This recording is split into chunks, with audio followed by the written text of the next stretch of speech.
Durante anos, Elias vagou pela terra sem nomes, com os ombros curvados sobre o peso da dúvida. Seu reflexo nos riachos era de um homem gasto pelo tempo, sem brilho nos olhos, sem propósito.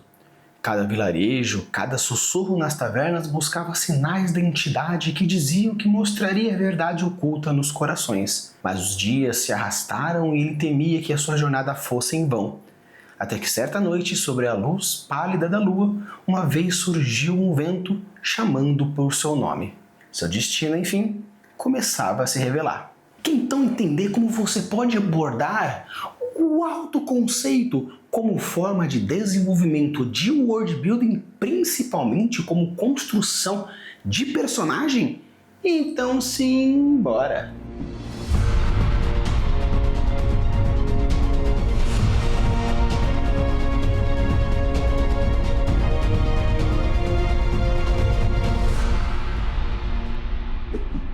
Alô, tudo bem? Aqui é o Rafael Campos, estamos com mais um episódio trazendo um pouco para vocês de iceberg cultural e hoje iremos falar sobre o autoconceito.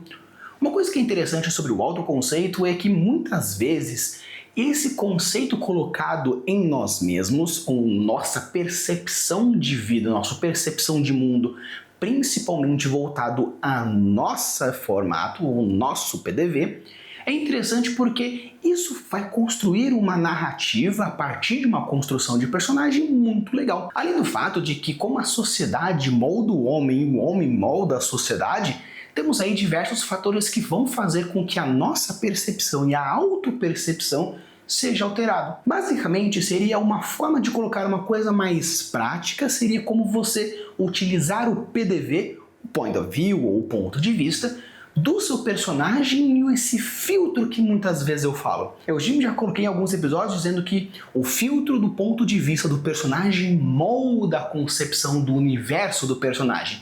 E isso sim está muito trabalhado, principalmente como ele vai ver a realidade. Se ele se acha totalmente superior, ele vai ver o resto do mundo como inferior. Se ele vê o mundo como algo fraco e ele poderoso, tudo será fraco e ele poderoso. Se por acaso ele se vê inferior a tudo e qualquer coisa, o universo será muito mais grandioso e muito mais obstinado a diminuí-lo cada vez mais. Então é interessante porque como a sociedade muitas vezes molda o nosso caráter dependendo do tipo de sociedade que a gente está, colocar esse autoconceito como profundidade é algo bem interessante, principalmente para desenvolver essas narrativas onde muitas vezes o protagonista tem como um conflito com a sociedade, um conflito com ele mesmo, um conflito mais introspectivo, porque você está voltando, interagindo principalmente nesse tipo de conceito, nesse tipo de narrativa. Por isso eu vou trazer para vocês alguns filósofos que abordam essa ideia de autoconceito e com alguns personagens do mundo pop dentro da parte de filmes, séries, desenhos que atuam e conseguem trabalhar essa perspectiva narrativa desenvolvendo o personagem.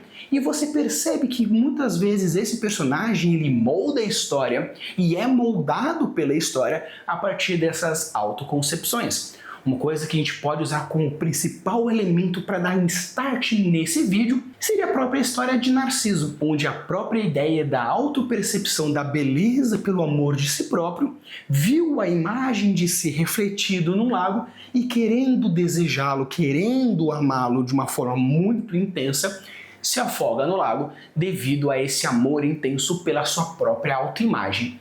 Então, bora lá conversar um pouco mais sobre alguns preceitos filosóficos e como esses personagens do mundo pop podem nos ajudar a construir a autopercepção para assim construir um personagem que vai deixar a sua narrativa e seu worldbuilding muito mais complexo. Ah, mas Rafa, complexo é bom? Nem sempre, mas assim pelo menos agora você tem mais um parâmetro para você desenvolver os seus personagens. Então primeiramente queria trabalhar com vocês a autoconcepção na filosofia, que refere-se à autopercepção como um indivíduo de si mesmo, abrangendo a sua identidade, características, valores e crenças sobre aquele você é. Esse conceito está ligado à autoconsciência de si e à autopercepção e à construção da identidade pessoal e social. Ela pode ser entendida tanto no ponto de vista psicológico quanto filosófico, envolvendo questões como a relação entre eu e o mundo e a influência da sociedade na formação do indivíduo em busca por uma autenticidade. Ou seja, antes da gente adentrar mais especificamente sobre alguns filósofos que trabalham essa ideia de autopercepção, eu queria trabalhar com vocês essa proposta de autopercepção mais bruta, mais direta. Muitas vezes a gente vê alguns personagens que eles se colocam como seres superiores, alguns personagens que colocam como seres inferiores, e alguns personagens que não têm uma percepção mais tão direta sobre eles mesmos, mas o como a sociedade precisa que eles sejam vistos como ele mesmo.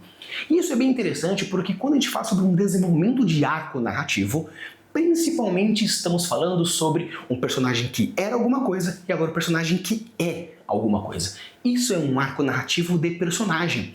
Pra galera que já é velha do canal, conhece o Mice. Se você não conhece, vou deixar o cardzinho para você ver um pouco mais sobre essa proposta narrativa. Mas nós temos o Mice que a gente tem o Mice de personagem, ou C de character, onde mostra que você abre um arco narrativo de transformação, onde nós temos um personagem que ele está numa posição e ele vai acabar numa outra posição, melhor ou pior. Claro que você pode colocar um personagem onde ele começa X e acaba X, pode, mas precisa ter grandes modificações, por exemplo, uma queda muito grande ou uma ascensão muito grande que faz com que acabe sendo o mesmo estado final. Ele tem uma grande ascensão e no caso uma queda voltando ao seu estado original, uma grande ascensão indo para o seu estado original. Então essa ideia de transformação de personagem é algo bem legal. E essa transformação muitas vezes pode ser a nível de percepção, a nível de ponto de vista do personagem. E isso que é interessante para a construção de um arco narrativo e principalmente para uma construção de universo. Porque, Rafa, a gente pode falar assim que a construção de ponto de vista, o iceberg cultural do autoconceito, não seria para você construir um personagem? Sim. Só que o autoconceito, quando a gente aborda num world building, principalmente está como esse ponto de vista do personagem vai interagir com a sociedade que ele está embutida. E esse fator de direta, onde tem essa construção de temos sociedade, personagem e o arco narrativo que vai girar esses conceitos, aí sim está diretamente relacionado. E é aí que entra os tipos de percepção e os filósofos que vão trabalhar cada um desses pontos. Então bora lá falar um pouco mais de cada um deles. Primeiro nós temos Sócrates, que a sua máxima "conhece a ti mesmo", inscrita no Templo de Delfos, é um dos principais fundamentos da investigação filosófica sobre o autoconceito, pois para Sócrates a busca pelo autoconhecimento era essencial para a vida ética e virtuosa. E como personagem nós temos o Zuko do Avatar, a Lenda de Aang, onde o Zuko passa grande parte da série tentando provar o seu valor ao pai e restaurar a sua honra. No entanto, sua verdadeira jornada é interna. Ele precisa se conhecer e entender para sua identidade não é determinada pelo que os outros esperam dele, mas pela busca pelo autoconhecimento e pela verdade interior reflete a ideia socrática. Então, pessoal, vocês podem ver que dentro dessa proposta onde o Zuko ele traz essa ideia de conhecer-te a si mesmo e faz com que esse dialeta que vai trabalhando, ele que precisa provar-se, vai provar-se como? Com qual intensidade? Com qual vontade? Depende de quem nós estamos falando. O Senhor do Fogo tem toda uma percepção de superioridade, guerra, conquista, expansionismo. Então, como o Zuko vai trabalhar o seu arco narrativo de personagem em busca de uma aceitação onde ele precisa ser algo que ele não é? A gente percebe que no passado do Zuko ele tem um passado bem triste, onde tinha a mãe como seu alicerce e o pai elimina a mãe da história, tira a mãe da equação, fazendo com que ele perde esse alicerce. Onde depois o tio ele usa dessa proposta de ser o novo alicerce, dessa caminhada introspectiva, fazendo onde todo o arco narrativo do Zuko dentro do Avatar está diretamente ligado a essa autopercepção de não se conhecer e buscar fora algo que já está dentro. Então essa percepção direta de transformação onde você percebe essa modificação está diretamente relacionada no ambiente onde ele está, na sociedade construída. Porque se nós tivéssemos, por exemplo, o Zuko dentro de uma sociedade como os dobradores de ar, essa introspecção e essa busca pelo conhecer a ti mesmo seria muito mais branda, seria muito mais facilitada, porque o princípio social, cultural dos dobradores de ar está diretamente relacionado a essa introspecção. Porque para os dobradores de fogo, para a galera do fogo, buscar a conquista do lado de fora é mais forte do que buscar a conquista interna. Claro que o tio Iroh ele tem assim uma vivência diferente, tanto pelo fato da Lotus quanto pelo fato de crescer-se em outros locais e ter a perda de um filho faz com que ele mude, faz com que ele perceba outras coisas. E por isso é interessante para você perceber essa natureza transformadora, porque como o Zuko tem como essa perspectiva de personagem, a sociedade onde ele faz teria uma mudança totalmente diferente se ele fosse de fogo, se ele fosse um dobrador de ar, se fosse um dobrador de terra, se fosse um dobrador de água. Agora a gente entra com René Descartes, onde a sua famosa frase cogito ergo sum, penso logo existo, Descartes aborda o autoconceito a partir de uma razão da consciência. Ele argumenta que a única certeza fundamental é a existência do próprio eu pensante. E nós temos como principal elemento da cultura pop o Neo de Matrix, onde o Neo vive um mundo ilusório e precisa questionar-se a própria realidade para entender que quem é realmente. A frase icônica de Morpheus, sua mente é o que faz o seu mundo, reflete o pensamento cartesiano, onde a consciência e o pensamento são as únicas certezas iniciais para a construção de um conceito sólido. Então é interessante porque toda a proposta do filme de Matrix trabalha exatamente no autopercepção dos personagens, onde eles têm uma vida específica dentro da Matrix, onde a Matrix quer que eles tenham essa percepção da sua realidade, a pílula vermelha, a pílula azul, e essa ideia dessa libertação da consciência do Neo, onde faz com que ele saia daquele status quo para um estado real de percepção, entendendo onde a sua real existência, a sua real função está dentro da sua percepção mental. Entender-se como o escolhido é totalmente diferente de entender-se como aquele que vai modificar. Tanto que o debate que ele tem com o oráculo é muito interessante porque ele fala que se está tudo escrito, quando que eu tenho o direito de fazer o que eu quero? E ela responde que é no momento que ele decidiu ir atrás do Morfeu, fez com que o seu destino já fosse equalizado e se tornasse em si o nosso protagonista. Tanto que quando o Morfeu pergunta, no caso o Neo pergunta para o Morfeu o que precisa ser falado, o que a oráculo disse para cada um, o Morfeu responde, ela fala aquilo que você precisava ter ouvido. Se por acaso o oráculo chegasse para o Neo e falasse sim, você é o escolhido, existiria um despertar diferente do Neo fazendo com que, se eu sou escolhido, vou fazer e acontecer. Então ela decide falar que ele não é o escolhido, porque essa autopercepção que ele tem de eu não sou escolhido, vai fazer com que ele se torne o escolhido devido às ações que ele faz. Então é interessante porque a narrativa em cima desse personagem, todo o arco de autoconcepção dentro desse mundo, está diretamente relacionado ao fato dele perceber-se e ser aquilo. E com isso nós temos a percepção de mundo a partir do filtro daquele que,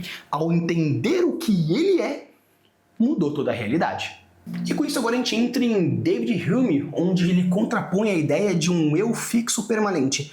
Para Hume, o que chamam de eu não passa de uma coleção de percepções momentâneas sem uma identidade contínua e definida. O personagem que caracteriza essa ideia é o BoJack Horseman, de BoJack Horseman, onde tem essa dificuldade de definir quem realmente ele é, oscilando entre diferentes versões de si mesmo, independente das pessoas ao seu redor e das situações que ele enfrenta. Sua identidade é fluida e instável, que reflete numa ideia que Hume onde ele diz que o eu não é algo fixo, mas um fluxo contínuo de experiências. Então, se você for ver essa animação, você percebe que existem diversos, tanto de lados mais tragicômicos, mas também existem diversas reflexões do personagem. BoJack Horseman, ele é um personagem que tem uma cabeça de cavalo num corpo de humano, e muitas vezes você percebe que a interação que ele tem com outros personagens faz com que, às vezes, ele tenha uma reflexão de si a partir da nossa percepção. É bem legal porque esse tipo de situação mostra muitas vezes como é visto o mundo num ponto de vista mais adolescente, onde ele precisa entender que a realidade muda no acordo e a gente tem essa mudança tanto de personagem, quanto de conhecimento, quanto do autopercepção e a descoberta do si. Então você percebe que as pessoas que têm essa dificuldade de se entender e de se encontrar, onde ele se encontra num ponto específico e depois se encontra lá, faz com que você se sinta bem aqui, mas depois se sinta bem ali, depois se sente bem ali, depois você se sente mal aqui, depois se sente bem aqui. E essa busca por entender que o eu, na verdade, é construído em cima das suas ideias, das suas construções, é bem interessante para principalmente você construir uma jornada do herói. O herói, ele busca o seu elixir a partir de sair primeiro do senso comum. Primeiro ele sai de um local onde era normal e depois vai para um local fantástico, e esse local fantástico vai construir a personalidade dele, fazendo com que ele vai modificando-se, vai se transformando a partir dessas experiências. Tanto que existe uma frase muito legal na fantasia que diz que você pode morrer como herói ou viver mais tempo e se tornar um vilão. Ou até mesmo que a diferença entre um herói e um vilão é como ele reage à dor do mundo. O vilão pega a dor que ele sentiu e vai fazer com que os outros sintam, e o herói vai fazer com que ele pegue essa dor e vai transformar essa dor em algo que ninguém mais vai senti-la. Então você percebe que a personalidade heróica ou vilanesca de um personagem, a partir desse princípio, está a partir das referências que ele teve e as experiências que ele teve. E juntamente a gente tem uma outra frase muito interessante que fala que as crianças que nunca conheceram guerra têm princípios e valores de crianças que nunca conheceram a paz.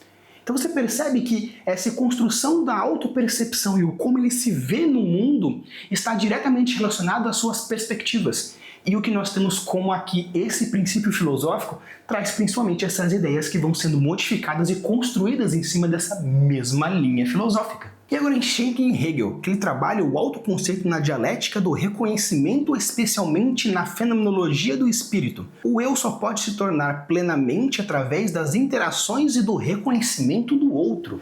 Então nós temos como principal personagem que trabalha essa proposta o Killmonger. O Killmonger constrói uma sua identidade em oposição ao que ele vê como uma injustiça histórica. Sua busca pelo reconhecimento, seja pelo trono de Alcântara ou pela própria identidade, reflete a dialética hegeliana do senhor e do seu escravo. Ele precisa do reconhecimento dos outros para definir quem ele realmente é. Então é interessante porque agora a gente tem como principal elemento de eu sou aquele que fez a minha obra. Eu sou a obra. Nesse legal é interessante porque ele coloca aqui, eu serei eu quando tal coisa acontecer. Quando você entender que eu sou aquele que eu quero que você veja que eu sou, vai trabalhar essa ideia de Hegel. É interessante porque a construção de personagem, principalmente com essa primária, ou no caso, essa proposta de história filosófica, trabalha muitas ideias, principalmente de ideias pontuais. Você quer que a sua sociedade tenha um ponto de vista X? Coloque esse ponto de vista bem trabalhado em cima do seu personagem, onde ela é a motivação do personagem. E essa motivação de personagem vai ser o que vai encaminhá-la para o desenvolvimento do arco de personagem dele. Killmonger está trabalhando plenamente em cima de vingança, autorreconhecimento e o conhecimento do outro para com ele. Então, a partir desse princípio, desses três princípios, todo o arco de Pantera Negra é desenvolvido, onde a gente vê uma situação X e essa situação X vai fazê-lo motivá-lo a fazer A, B ou C ou D. Então, dependendo da sociedade que você constrói, da plot que você desenvolve, você pode criar esses princípios do autorreconhecimento em cima do papel que você quer que o personagem tenha para aquela história. Se você quer então que ele tenha uma forte conexão com aquilo, perfeito. Se você não quer que ele tenha uma conexão forte com aquilo, crie uma outra percepção, crie um outro filtro que vai trabalhar essa percepção. Então é bem interessante porque nisso você pode criar diversas motivações. Motivações tanto pequenas quanto motivações escalafobéticas. Você pode colocar motivações pequenas e relevantes no seu ponto de vista, ou até mesmo coisas que você sente como escritor, como escritora, e colocar essas complexidades dentro do personagem. Fazer com que, se a sua motivação é ser reconhecido, ser reconhecida por uma obra que você fez, que obra você quer que o personagem seja reconhecido? Pelo grande herói que fez tal coisa ou pelo grande vilão que fez tal coisa? E esse caminho que vai ser levado, muitas vezes gera essa dialética com a própria proposta que já traz, porque nesse caso, nessa percepção filosófica, nós temos o 8 e o 80. Não temos meio termo, onde eu tenho essa obrigação de ser e ser caracterizado pela obra que eu coloquei, ou simplesmente ser aquilo que só será reconhecido depois que eu fizer X. E esse X tem um padrão de motivação em cima da plot narrativa que você quer fazer. E agora a gente entra em Jean-Paul Sartre, e diz que na filosofia existencialista, Sartre afirma que o ser humano está condenado à liberdade e define seu autoconceito por meio de suas escolhas. Ele rejeita a ideia de ser uma essência fixa e argumenta que nós tomamos quem somos pelas nossas ações. E o principal elemento que trabalha na cultura pop é o Walter White, onde ele começa como um professor de química comum, mas ao longo da série suas escolhas transformam a sua identidade em Heisenberg. E ele não nasce como vilão, ele se torna um vilão. Para o Sartre, ele diria que a sua essência é definida por as suas ações escolhidas e não por sua identidade fixa. Então é interessante porque você percebe que aqui nós temos o principal elemento que uma coisa é ele ser reconhecido pela obra dele, pela grande coisa que você quer fazer. Aqui é pelas ações específicas, onde ele mostra que o vilão, o herói, é construído aos pouquinhos. É uma dialética um pouquinho mais suave que a anterior. Na outra, ele busca o reconhecimento, ele busca autoconhecimento a partir de um ponto específico, um ponto final. Já aqui a gente tem como principal elemento a construção em cima da proposta de caminhada. E é bem diferente isso porque no caso, por exemplo, do Killmonger, ele já vem com uma personalidade, entre aspas, bem definida, onde ele percebe que, ou no caso nós percebemos que o personagem tem aquela ambição e aquela ambição deixa ele inabalável. Já aqui nós temos uma construção um pouco mais lenta. Aqui nós já temos uma percepção, um arco de personagem mais direcionado aos passo a passos. Você vai ver nascendo. No caso do anterior, a gente já tem um personagem construído onde ele busca essa percepção no ponto final, e aqui é a construção. E essa construção é muito interessante porque, para a galera que gosta de escrever principalmente histórias mais profundas e desenvolvidas com muito mais camada, gosta de ver o personagem quebrando, ver o personagem sendo construído, não algo fixado onde o caráter ele vai ficando de segundo ponto, mas sim a gente percebe que os elementos de personagem é mais bem trabalhado. Claro que existem propostas narrativas diferentes em que o Monger, onde o arco de personagem é puramente mais ou de redenção, não necessariamente de construção, e aqui o Walter White, o arco de personagem dele mesmo é um personagem mais de nível de construção. São formas diferentes, narrativas diferentes, que fazem toda a diferença, mas aqui é principalmente o formato e o como você quer fazer.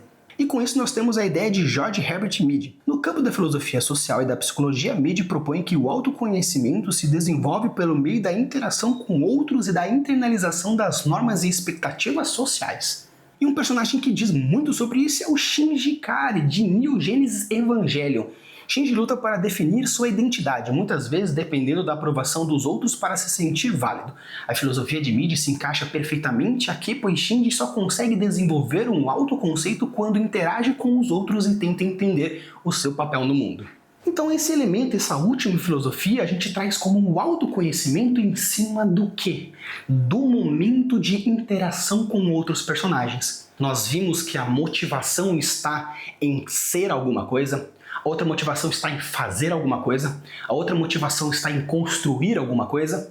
Aqui a motivação, o desenvolvimento, a autopercepção está na validação do outro no momento da autoavaliação. Então a gente só percebe que a construção do personagem é proporcional a quem a valida, como a valida, com que intensidade a valida e qual é a frequência dessa validação. Então é interessante porque você percebe em Neon Genesis Evangelion, um anime extremamente cabeça, onde você precisa assistir umas 3, 4 vezes e até mesmo com um tutorial para entender todos os elementos narrativos que aparecem, mas você percebe que o desenvolvimento narrativo do Shinji, ele é um desenvolvimento um pouco travado. Você percebe que o arco narrativo dele é proporcional à quantidade de personagens que interagem com ele. No começo, ele é um personagem simplesmente que está lá com seu fone de ouvido e fica ouvindo as musiquinhas dele, até mesmo uma repetição daquelas músicas a partir de um gatilho específico mental que ele tem. Porém, no momento que ele começa a interagir com a Rei, ele muda a personalidade. Quando ele começa a interagir com o pai, ele muda a personalidade. No momento que ele começa a interagir com os outros pilotos, muda a personalidade. Quando ele começa a sofrer nas lutas contra os anjos e essa interação com os anjos, muda a personalidade. No momento que ele tem ascensões, muda a personalidade. No momento que ele se vê perante a uma personagem e não existe uma respectiva resposta ou uma expectativa que é quebrada, ele muda a personalidade. Então é interessante porque esses conceitos mais voláteis é diferente daquele outro que a gente trouxe, onde o conceito fluido do eu está em se encontrar e se identificar. Aqui a fluidez está diretamente relacionada aos personagens que você quer fazer. E como a gente muda isso? Como a gente interage isso com o world building? Simples. Se você coloca uma construção social onde tais personagens têm o seu papel específico naquela sociedade, e aquela sociedade vai gerar um ponto específico para que aquele personagem haja e fala daquilo, o seu personagem principal, que ele é modificado, o autoconceito dele está diretamente relacionado a como ele vai interagir com cada um, você pode guiar a narrativa, o desenvolvimento do personagem a partir de quais personagens você vai colocar interagindo com o seu protagonista, a sua protagonista. Eu quero fazer que minha protagonista ou meu protagonista tenha um crescimento moral. Que tipo de personagem encaixaria interessante para ele interagir, fazendo com que ele mude?